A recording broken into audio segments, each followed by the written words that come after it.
Good afternoon, everybody. Thanks for joining us at the end of the day here. We're excited to be here. My name is Amber Samdahl. I work at PBS Wisconsin here with some of my colleagues and coworkers here. Excited to talk to you a little bit about a game we just released called Powwow Bound, a Menominee Homecoming. Next slide, please. So we're going to talk to you a little bit about this game today. I'd like to start off first with just introductions from the team members here. Let me see about getting this turned on. Okay, we are on, maybe? There you go. Okay, cool. Okay, we are on now. So hi everyone, my name is Angelina. I also work for PBS Wisconsin.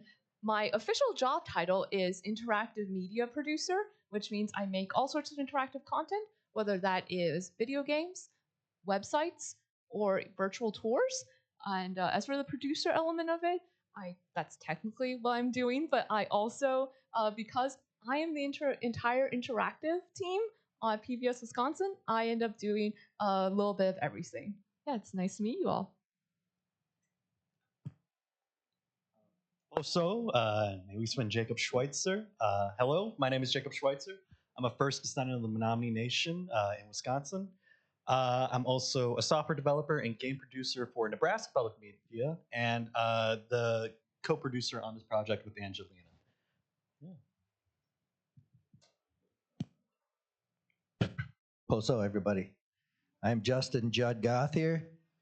From the slide, I am a writer and very independent person. I'm an enrolled member of the Menominee Nation, which is where the video game is placed, and I'm happy to be here.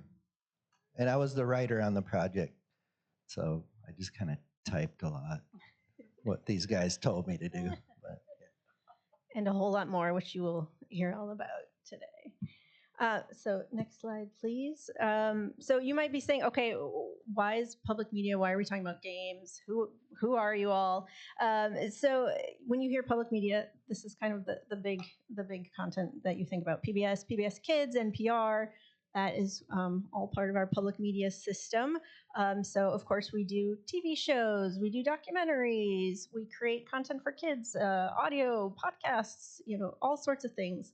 But we also do, next slide, games. So our biggest, foray into games, of course, is PBS Kids with a lot of game content. This goes into schools. A big part of public media's mission, of course, is to educate, inform, and entertain. And so this is a big area for us as we explore gaming content. But we also think there's an opportunity to expand that. So we're part of a group that's kind of looking at how we can bring games out beyond just this great kids content and bring it to all ages and all audiences, but still keep that public media mission throughout. So we think we can offer some pretty unique opportunities in the gaming space while meeting our public media mission. So today we're going to have a short presentation about our game, just keep it brief, kind of do an overview of what the game is about, how we made it. We're going to have a panel conversation with these experts here, and then we'll have some time for Q&A at the end. So now I will hand it over, next slide, to Jacob to talk about the game. Yeah. So Powwow Bound was a pitch that I presented to my station, Nebraska Public Media. I had the opportunity to tell a story about my tribe and my culture, and this was the game that we landed on. This game is near and dear to me, and we had a lot of opportunities to work with the community and bring them in and share their voices with our team and make sure that we were authentically depicting the tribe. With this partnership, Nebraska Public Media reached out to PBS Wisconsin and just said, hey, we want to make a video game about the Menominee tribe. You guys are the home station for the Menominee tribe. We also know that you're working on making games as well. We'd love to collaborate and do something a bit unique that's not often seen within public media. We also worked with Vision Maker Media.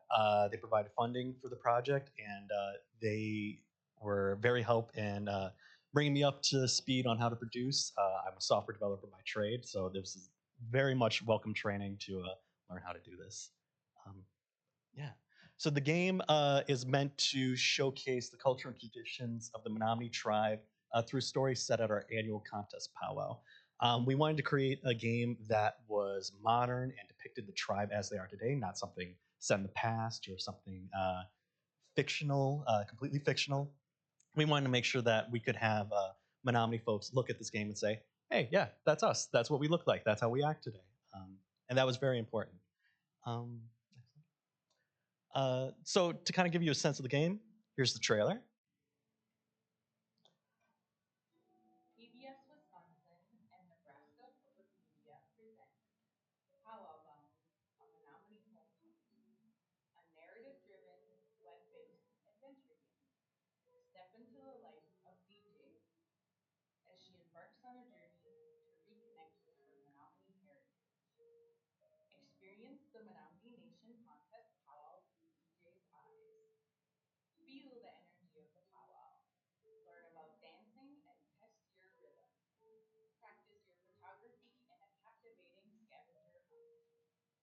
Explore rich 3D environments and meet dynamic characters while celebrating the culture of the Menominee Nation. Powwow Bound, a Menominee Homecoming. Kamache Kawops Kewaya. Everyone is going home. Yeah. So again, the goals for the project were to create an authentic representation of Indigenous peoples in games. Often you'll still see not fully realized depictions or stereotypical depictions in video games. And we wanted to show another way forward, utilizing some small nuggets of examples from the industry. Uh, we wanted to make sure that this game was in service and in collaboration with the community as well. So we made sure to have everybody on the project, uh, you know, get that base level knowledge of Menominee history and the Menominee culture. With the game, we went out to the actual powwow grounds and recreated it. What you saw in the trailer is an actual recreation of the powwow grounds that exists. Uh, and just in collaboration with that, we also wanted to make sure that the community had the opportunity to provide input. That required bringing on advisors for the project, hiring Menominee folks to actively participate in the project, and even putting on community events like community playtesting for the game and community feedback sessions for this game. And again, through this game, we want folks to understand who we are today.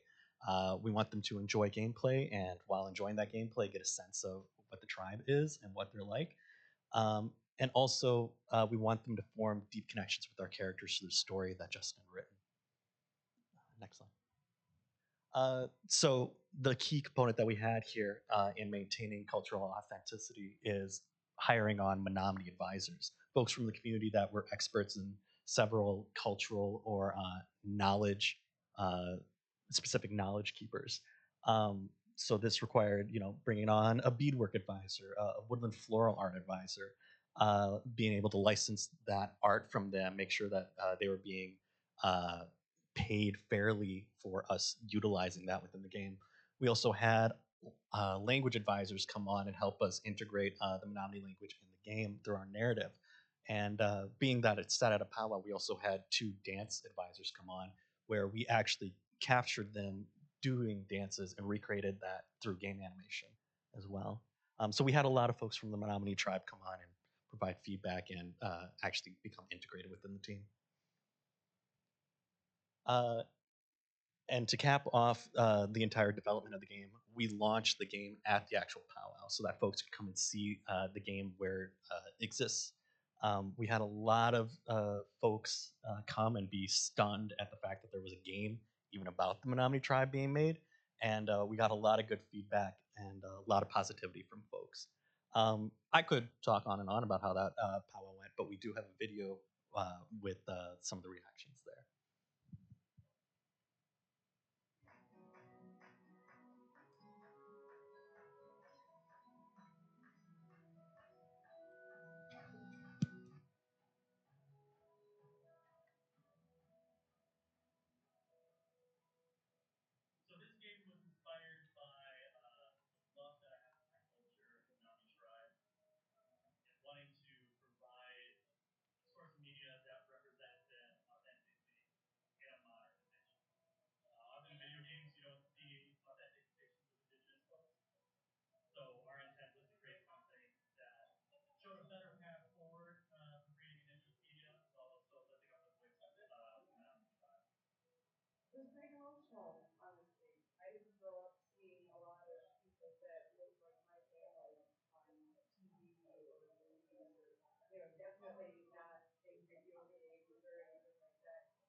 something that we experience in the culture together.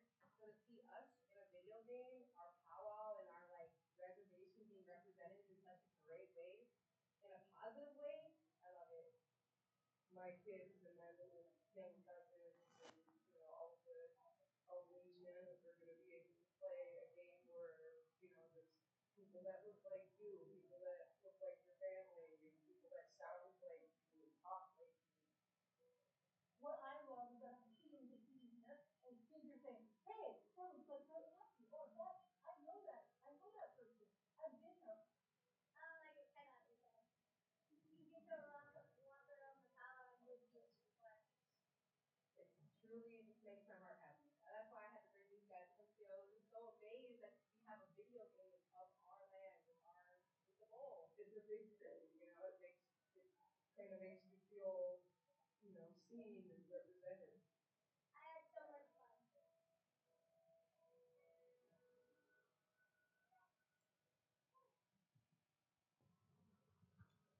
Yeah, so that's kind of an overview of the game. I'll throw it back to Amber so we can kind of discuss how we made it. And Jump in. Yeah. All right. Thank you very much, Jacob. I guess, well, before we really jump in, Jacob, could you talk a little bit about what inspired the story? And maybe Justin can jump in too. What inspired the story of Powwow Bound? How did that come together? How did the idea all come together around the narrative? Yeah, so it kind of started, like I said, I work for Nebraska Public Media. My tribe is based in Wisconsin. So I felt quite homesick and missing my culture and the people there. So that was kind of the initial nugget for that, making a game about a family coming back to the reservation and reconnecting with that culture. Um, and when I reached out to Judd, that was kind of our starting point, and Judd provided some experience with that as well. Yeah, Jacob was my mentee way back in the day. His twin brother, he's an identical twin, and they had like, I don't know if you guys know identical twins, but they always have like little bits worked out, with each other and finishing each other's sentences and stuff. Anyway, I knew they were they were sort of like into the same stuff as I was, like video games and all this stuff. And as a younger guy, he was in high school at the time, he talked about wanting to create a video game as one of the projects he wanted to work on in the future. And if any of us in here work in like education or work with the youth, you know that there's like, it's very rare for them to like step outside of themselves and say like, I want this, especially in our community. It's sort of like assume that you'll just go through the steps of high school. Maybe you'll go on to secondary education. So it was really inspiring for me to see like one of our tribal members, or even a descendant tribal member be like, I have this goal, I want to do this. Flash forward like 7 years, and he calls me up and he's like, hey, I got the funding. I'm going to make a video game. Will you help? Will you help me write it? And I was like, man, I'd love to. So any of us that work with youth, to see someone like go through the steps of life as a young person and then attain a goal, it was super imperative for me to be like, I'm going to be there for him. I'm going to help him with that. And I just want to say like that I'm proud of you for doing that. And it was, for me, like my training is, I have a master's in screenwriting. So I said, I will use my tools that I have as a storyteller to help you formulate this story of a family coming back home. And in our meetings, Angelina was there pretty much throughout the whole process.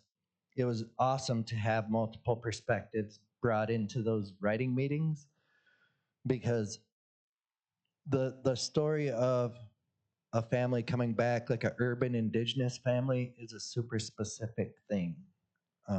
People from outside of that, it's an alien concept to be like, oh, you're Native American, you must live in a teepee or a wigwam. That's how, the over culture sort of looks at Native Americans, because all the portrayals of us in media that's what you see, like the leather and feather is what they call it, you know. So we really focused in on this story because it's a reality for our tribe. Is like, I don't know if any of you know anything about blood quantum, but like blood quantum is how they established the roles of Native American tribes. So it was set back in the early 1900s. It's like a Punnett square. Like, this is your family. Boom, boom. Now you stay in that. So it like promotes inbreeding within communities, really, which is crazy. I mean, I'm getting on a soapbox here about these things, but it's a true thing that we, as tribal members, just this generation between me and Jacob, he's a descendant because his mother married a non-Indigenous person, and he doesn't have enough blood quantum to be an enrolled member of the tribe.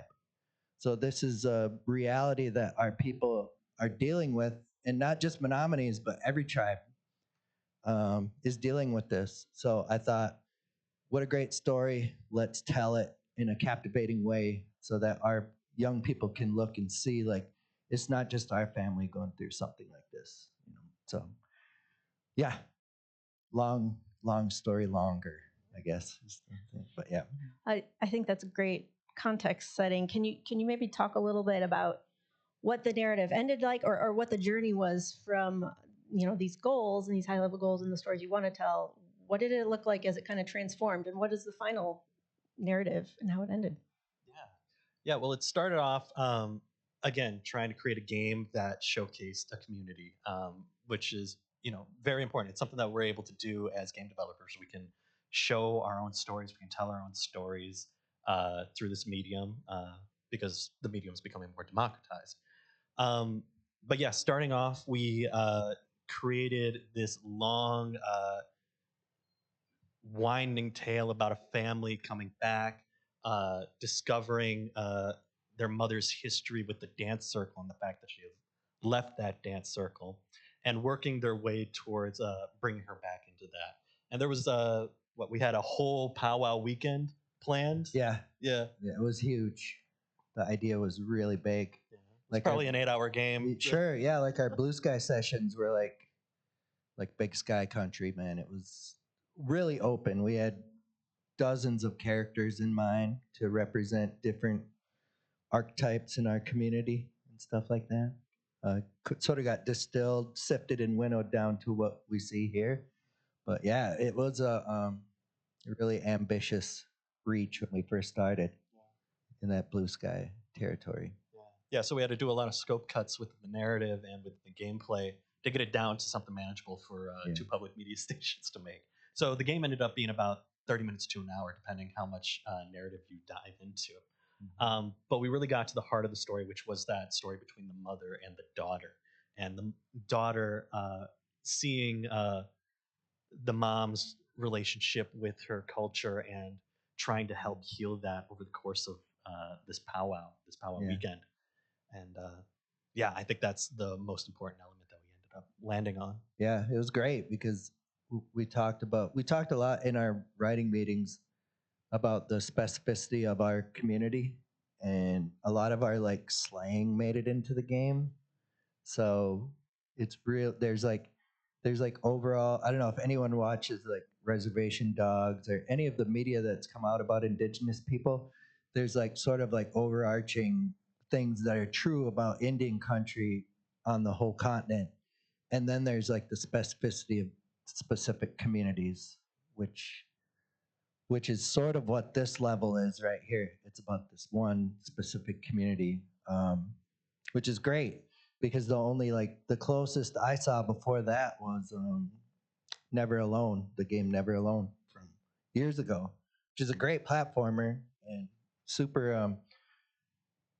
It was super inspiring to play that because they had interstitial videos between the levels where they talked about their culture, climate change, contemporary culture, and you played through the game and you got this message in their language, in the Inupiaq language, which is great. And we sort of tried to instill and institute as much Omatnamanewuk Witnessing the language, the Menominee language into the game as much as we could. and still have it be accessible. I'm in my heart of hearts, I would love for it to be in Menominee language and just be captioned in English, which is a dream and what could be a possibility, because there's big time language revitalization going on in a lot of communities and especially in ours. So yeah, I look forward to that. But the the overall process of the story developing, I just um, I just really appreciated that Jacob and Angelina were there for me to not only to like show me pathways to help understand what the video game, like the programming side of things would look like versus me as like old school Coleco Atari guy, Nintendo, like I've been a gamer my whole life. So I just had these ideas of like what it would be like, but working with a design team was super cool because being a screenwriter, my inclination is to go blue sky and just include as much as I can. But those strictures and the sort of like laser focusing of things help me to see like we can tell this story and include the community in all those partners that we showed and just utilize their specific skill sets in this. Yeah. Well, building off of the including of all the community and the collaboration, I'm wondering if maybe Angelina, you could talk about how the collaboration worked across two public media stations, and then from there, maybe open up to the group about how did you form these advisory groups and how that collaboration worked as well. But can you start, Angelina? Yes. So with the collaboration between the two stations, one of the significant things about this game is that it was the first, I believe, to be produced between two stations. For anyone who's unfamiliar with how PBS games are typically made, oftentimes it is contracting it out to an outside developer. There are some stations, such as NPM, who do have in-house teams. And the reason, of course, why we don't have like all have in-house teams is that it requires like game dev has a lot of really specialized skills. Like for example, in our station, we have developers, but they are web developers. We have like UI folks, but those are specific like for web UI. Um, so one of the strengths of doing this as a co-production is we were able to lean on each other's skills and strengths. NPM has the experience with Unity that we don't have at PBS Wisconsin. While we have a lot of artists, PBS Wisconsin has a very robust animation uh, production. So we were able to borrow some of their skills for some of the art direction and so on. And then even then, we still end up having gaps with like say UI. We had one of our UX designers help out. It was a bit of a learning experience because their experience was in web. So getting that transition into games was definitely an interesting challenge. But I think that is like one of the strengths of the public media way that we work, as well as the just nonprofit in general, is because we are not for-profit dev studios who have to compete against one another for sales or to make a profit. Um, it really enables us to share our resources across stations. I'm really hoping that we are able to do more of that in the future. So that's just a little bit on the station co-production side. And as for, I will start a little bit about the advisors and the putting that together. So PBS Wisconsin, one of the reasons why we were approached to partner with NPM on this is because of those pre-existing relationships with the Menominee tribe that we've been building. That is something that goes well beyond me, that goes well beyond the work of this project. In order to build those relationships, it really is a commitment of time and energy. Um, and we only got to this point because of years of work from different folks at the station, showing that we are essentially Partners and yeah, collaborators. partners and collaborators. Yeah. So if you want to talk more on that. Yeah. And again, even though one of the producers of Menominee, we have a Menominee writer, we can't, speak for our whole culture. That would be ridiculous. And I would invite this for anybody who's looking at making a culturally inspired game. Talk to more folks, get more folks into the project, especially community members or knowledge keepers within your culture. we were able to build our advisory group just through um, the relationship building that exists because of PBS Wisconsin, and also the relationships that we have within our tribe as well. We were able to talk to family members or friends and like, hey, who would be a good person to get on as like a dance advisor for this, or who would be perfect to get for woodland floral art to talk with them. So it is who you know, but also with our culture being as small as it is compared to majority culture, who you know is who you know, and they're probably going to be the best person for that. Um, so yeah, I think that was very helpful when it came to building up that advisory group for the project. Were there any surprises or challenges along the way? I think we were kind of, pivoting the gameplay and pivoting the narrative while we were looking for advisors at the same time. Were there any surprises? Oh yeah, that yeah. developed? This is our first in-house production for a video game between two stations. There were a lot of challenges that we had to understand. There was, for example, a lack of skill set. Like I said, I am a software developer. I'm not a producer, so this is my first time learning how to do this. So in producing, I had to also learn how to produce, and I feel like it would have gone a lot faster if I had known that beforehand. But additionally, we were kind of building out almost our studio between two stations. We're very much like an independent studio where we all have to wear many hats for this project, and it became a task to understand what roles are needed, what skill sets do we have, and how can we utilize that to the best of our abilities.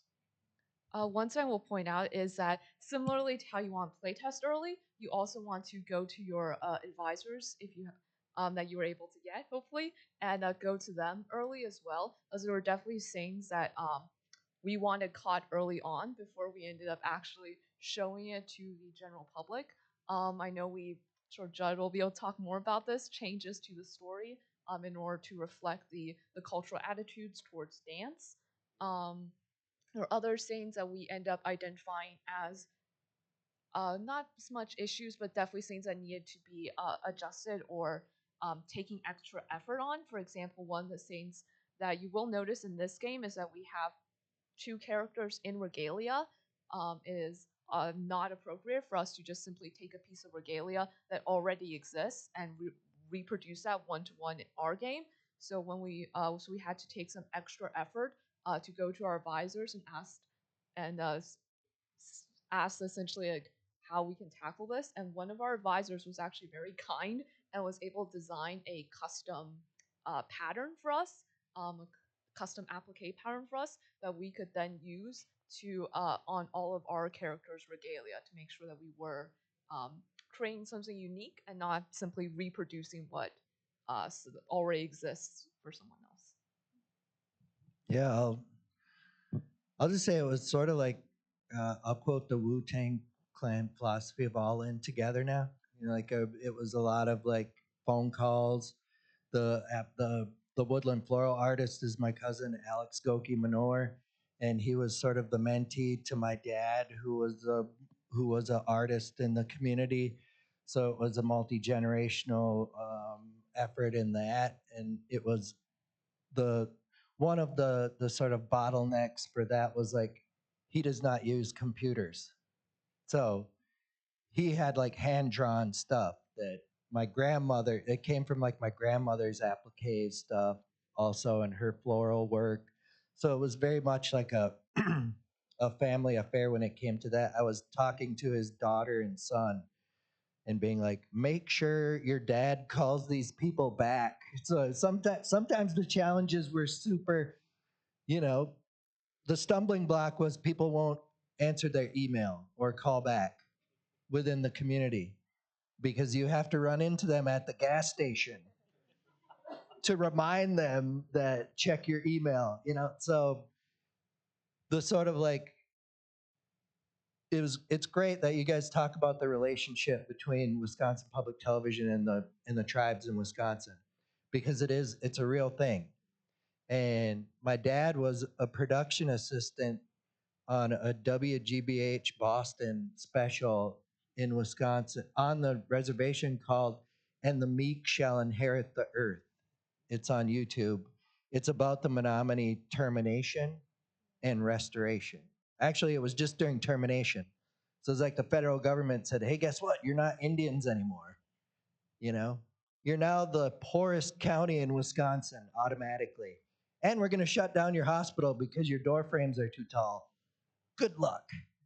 So that was the sort of like challenge that our community was facing in the 50s and 60s.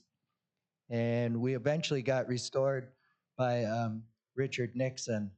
So we love Richard Nixon, which is bizarre, but we do. We love him because it was like one of his last presidential acts to restore the Menominee.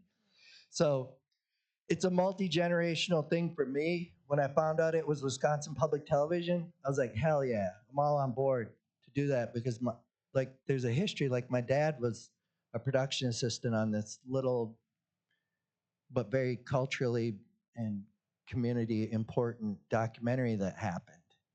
And it has this like super rare archival footage of our elders talking up or like standing up in meetings and speaking about the fact that I don't care if the government says I'm a Menominee person, you know. So it was like super rare. It was something you'd hear about oral history, but it was captured, you know, and something you could see. And I feel like this video game is sort of another way of us standing up and being like, hey, we're still here.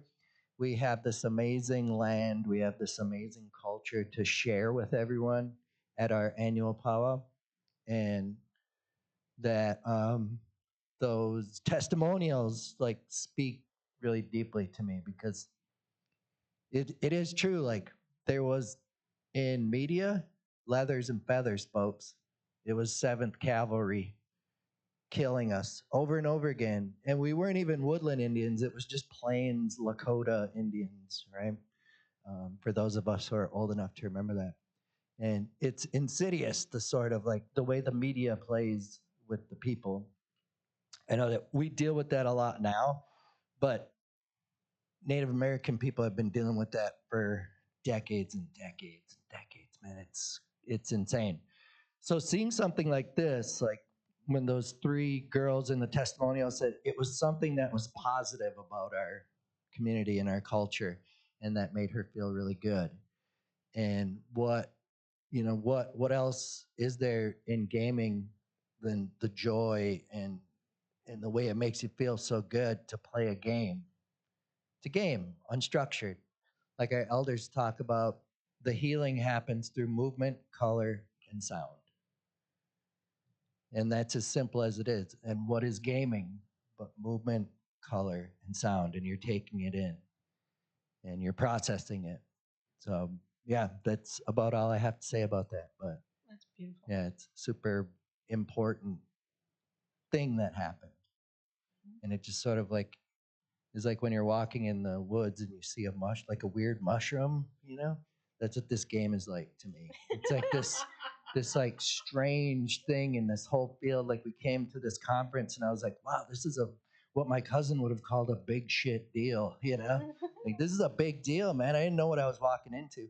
And coming and seeing the panels, like listening to the veterans in here talk about how gaming helps with PTSD, going to the story um, tools building thing and listening to the guy talk, I was like, holy man, this is awesome. I'm taking so much away from this. And I hope that like you guys check out the game, and it's on Steam as well. And yeah, and share it widely with as many people as you can because it is this weird little mushroom you found. We're going to put that quote on our website. Now Yeah. obligated to review it on Steam like that. Yeah, leave a review too. What's the Steam release official? The demo's up. The official release date. Up. Steam release is the 18th of this month. So yeah, in a couple of weeks. So we're working hard on that. We got some updates from the web version. But yeah, we're very excited to have this release. Perfect. Now, I kind of add on, and the reason why there is a web version is because we do also hope that this game can be played in classrooms. teachers not traditionally big on their students playing downloading Steam in the middle of the classroom. Well, on the other hand, our website is accessible through like most schools will allow their students to access materials on PBS. And for folks who are from Wisconsin, they would know that there's a law called Act 31 that requires the education of Indigenous history within the state. That was also one of the inspirations for this game. My mom is a teacher, and she's constantly looking for more resources like this to help, inform young folks about the Indigenous cultures around here. And PBS constantly putting out amazing Indigenous content within the state. There's a whole website that you guys just put together 2-3 years ago. Wisconsin First Nations? Yep, yeah.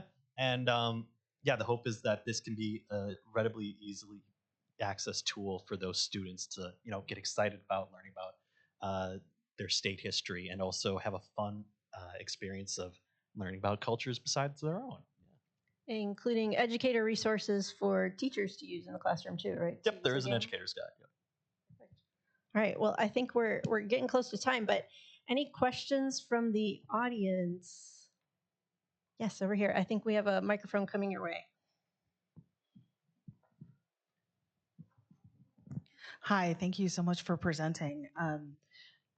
I'm fascinated that you started with topics like blood quantum and descendancy and those sorts of things. Incredibly, emotional topic for a lot of just a lot of people. Why did you start there? I mean, it's just fascinating to me. Like, there's so many cultural topics that are just misrepresented out in the world, and so many superficial. But this is really a painful situation for a lot of people. So, I'm kudos for starting here. But this was a big bite to take. So why this one? Figured if we only get one chance at it, might as well tackle a thing that's quite prevalent, right? Yeah. Yeah, I think I'd be interested to sit down and speak with Jacob about his childhood because he grew up in a border town to the reservation, but his tie back is matrilineal through his mom to the community. And when I met him and his brother, it fell right in line with some of the branches of my family tree, in so much as that they're urban, quote unquote urban, and so they don't live on the reservation, but they're a part of the reservation through family lineage. And the complication, the sort of the sticky wicket of that is like they don't have all the same rights as an enrolled tribal member. So that's just a reality of what I grew up with, is like my cousin, who's like my brother, can't go out hunting with us or can't go out fishing with us. And that strikes deep for Menominee people because it's a big cultural practice, is even to just go harvest berries, right? Like he would have to have our grandparent with him so that they could shoo away the DNR, like he's fine, get away from my grandson. And they were like outside the law doing that. Like they shouldn't have been sticking up for him. So it's this like weird reality thing of like it's a time slip thing in between generations that happens and has never been addressed really in media outside of families. So I thought it was a super interesting topic to have as the kernel of the story and have it be woven throughout without being explicitly talked about. Yeah. Yeah.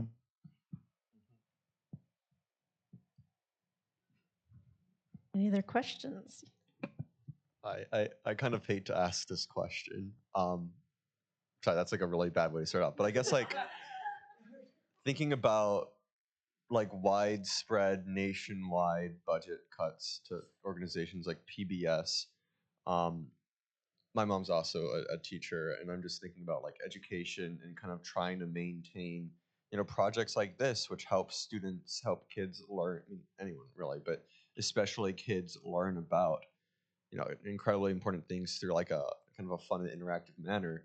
And I'm wondering like what I guess specifically PBS Wisconsin, like what is the team doing? What is the game development team even doing to try to keep fostering this education despite the adverse time period? Well, that is the question. Yes. So glad you asked it because it comes up a lot. I'll speak, and then anyone else who wants to add, please feel free. But on behalf of PBS Wisconsin, the budget restraints are real, of course, but we've seen a huge upswing in donor gifts, just phenomenal. And we are very lucky. We're supported by the state. We're supported by the university. PBS Wisconsin is part of the university and also part of a state agency. But our biggest source of funding is members and donors, and that continues, and that has been growing. So we're really, really feeling optimistic and positive about that. And our mission is, we're still staying focused on our mission and moving forward with continuing to deliver, games like this and content for the state of Wisconsin. So I can go a little bit into game dev at PBS Wisconsin. So as for the game dev interactive team, you are looking at it. I'm the only person at PBS Wisconsin whose full-time job is to work on interactives. And I would love if we had the funding to be able to hire a developer with specialty in like game engines, so we can actually make all of the games we want in-house. Unfortunately, that is probably not a reality in the near future, but that is one of the things I touched on was this collaboration between stations. One of the nice things about working in like the nonprofit in the public media world is it's a lot easier for us to collaborate. There's less friction over funding. Well, there's friction over funding, but there's less friction over like profits, for example. So we have been discussing at a very, very vague level about future ways that we can collaborate and share. If not creating one game, if we can share like a basic framework for like code or so on, where we have like maybe some shared code, and then we can each plug in our own assets, our own content. Just thinking about ways that we can sort of leverage this system for that. I will also add that just serious games, educational games in general, it's a bit of a rough time because of how much it does depend on federal funding. I'll say that the College of Menominee Nation, our tribal college, is being threatened by federal cuts. However, thinking back to the housing bubble burst in 2008 or 18, sorry, and 8. Yeah, that's the one, right? Yeah. 2000. Yeah. It was funny because my friend and I were riding around the reservation, and I was like, "Hey, man, did you hear about this housing bubble thing in 2008?" And he's like, "No." And that's basically how our communities were like, we can't really own land, so like tribal land is federally trust land. So a lot of the like things that you're talking about, like the federal funding, could affect those educational nodes of our community. But the beautiful thing about our community is that we're like resilient from decades and decades and decades of neglect, from those federal sources. So like we have an immersion school now for like the little kids, and I can't wait for those little kids to grow up and tease me in our language, and I don't know what they're saying, calling me unk and stuff, but yeah, I can't wait. So like our community, like the insular part of our community is sort of a disadvantage in ways, but in other ways there's a strength to it. But it's great to hear that PBS is gonna, continue being funded through those streams. And I'm still waiting on my Lawrence Welk shopping bag. Okay, we'll talk to somebody about that. Any other questions? Yes. I got a softball for you here. So I'm working on an indie game, and we always start off our Friday meetings with, "What games are you playing?" So softball question: what games are you playing? And Yeah. Oh gosh. Well, I'll start and give you all a second to pick one because I'm sure there are many. I'm currently addicted to the Tiny Bookshop game. Have you? I don't know if anyone's played that, but oh my gosh, joy! Books and games together. I'm having fun in that. You got one? Because we're doing playtesting. No, we're doing a lot of playtesting on that. But in my spare time, I've been diving back into Tears of the Kingdom. Still haven't beat it. I've been, procrastinating in that game, but yeah, working to finally clear the depths and beat the game. So I'm playing MLB The Show 25, Black Myth Wukong, Ghost of Yote, and Royal Kingdom on my phone a lot. I guess I do have to answer. So, yeah, I've been playing Warhammer 40k Rogue Trader. Good choice. Good choice. Any other questions? I've got one. Yes. If you can answer, I'm curious if when we're wanting to make an educational game of this scope, like what in whatever way you can quantify it, how much did this cost? What was your budget for it? Good question. It was, shared across stations, and we, were funded also through some of our grant funding and things. It's probably around like 400K, maybe. I or remember around there. seeing something around 600. Yeah.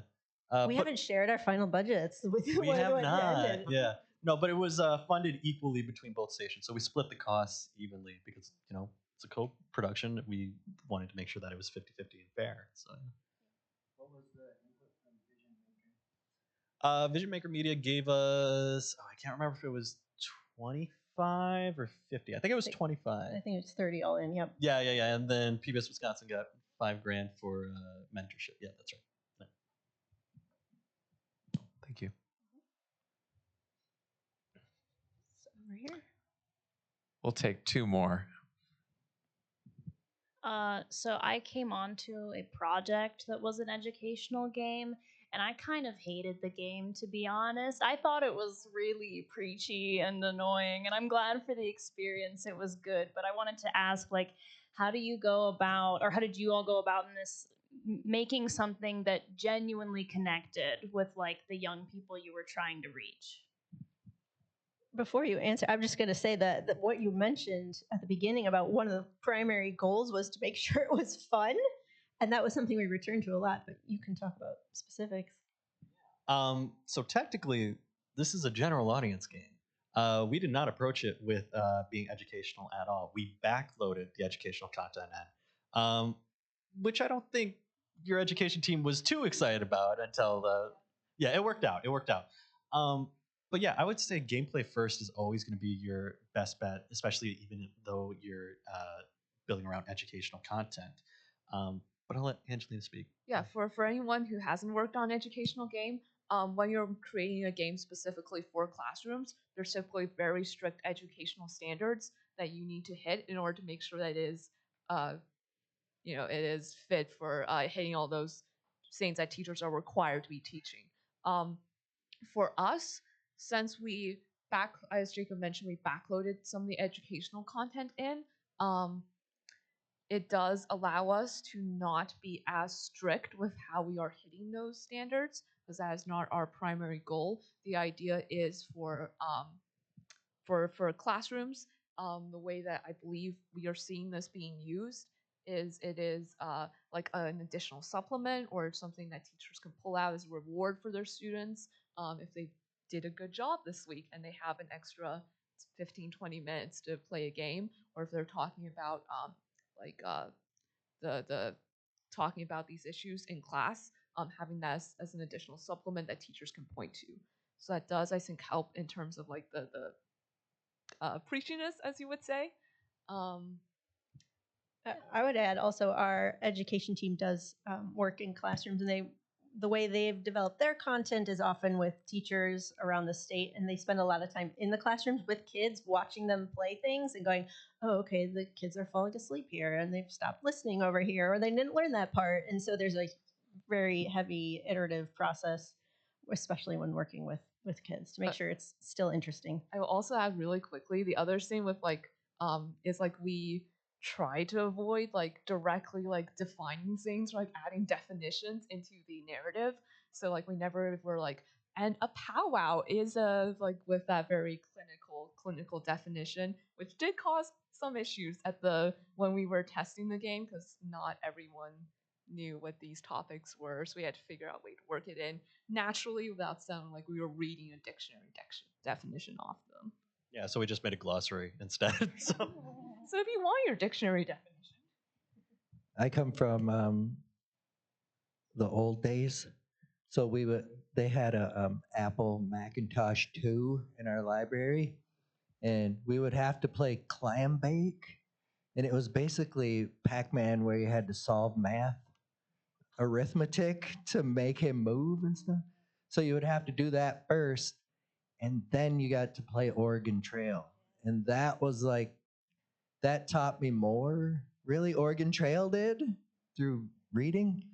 And I got so mad when I'd get killed by Indians on Oregon Trail. Like, I'm an Indian. How could they do this to me? You know?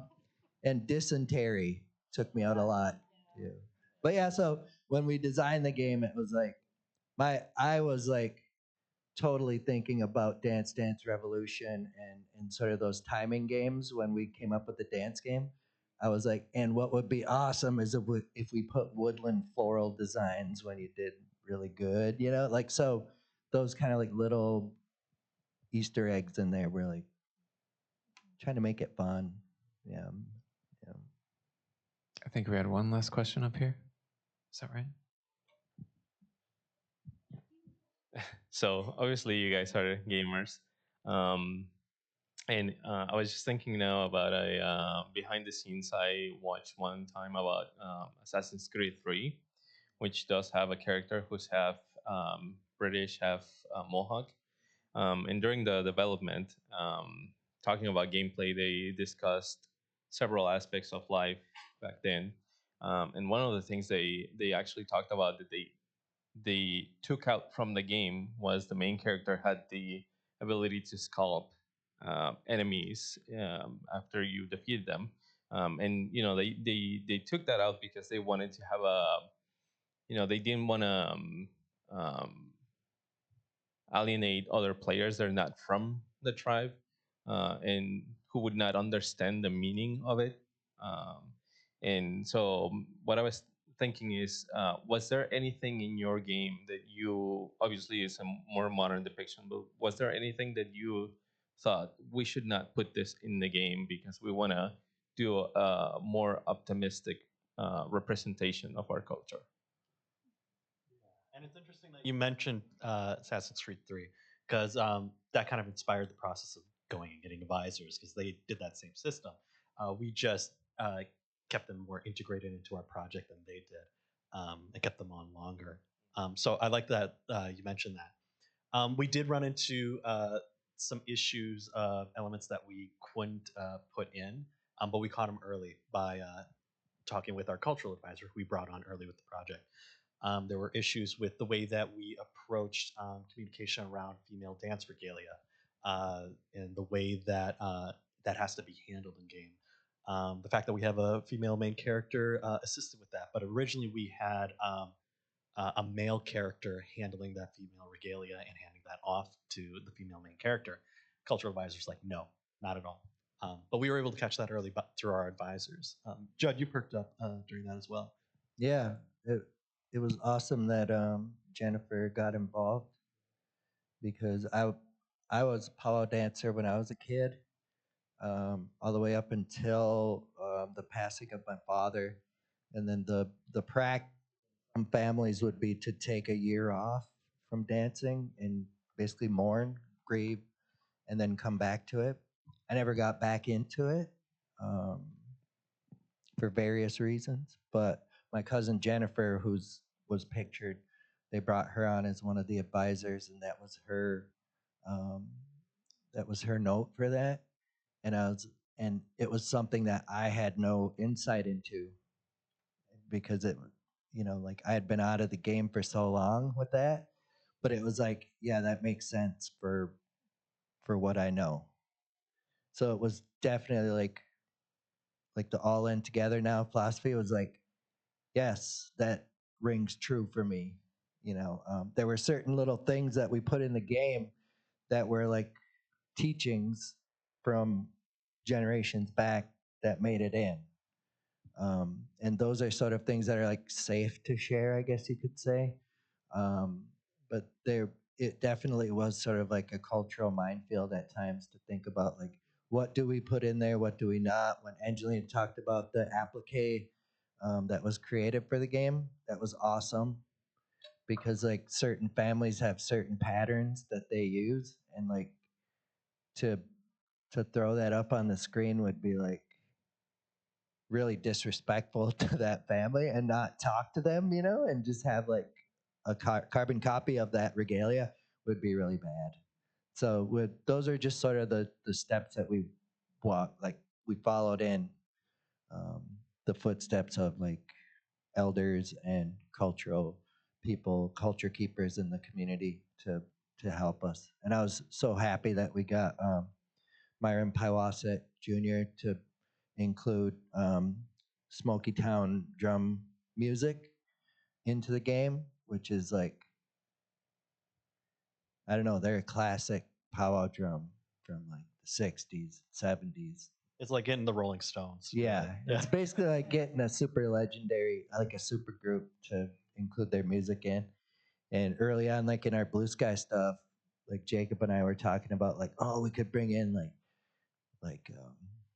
like Black Lodge and like all the like we had this idea of like this like epic soundtrack of just like all these powwow drums that's never been done. So, but it was super cool that we were able to license and get Smoky Town's music in there. So, yeah. All right. Well, thank you everyone for attending. Yeah, thanks everyone. I think we have a contact slide. We do, but the slider, my clicker doesn't work. Oh, it might have lost its connection. Well, thank you everyone It's been a while. for attending today. Thank you guys. The clicker is also done and ready to leave. Yeah, if you do want to contact us, just come up.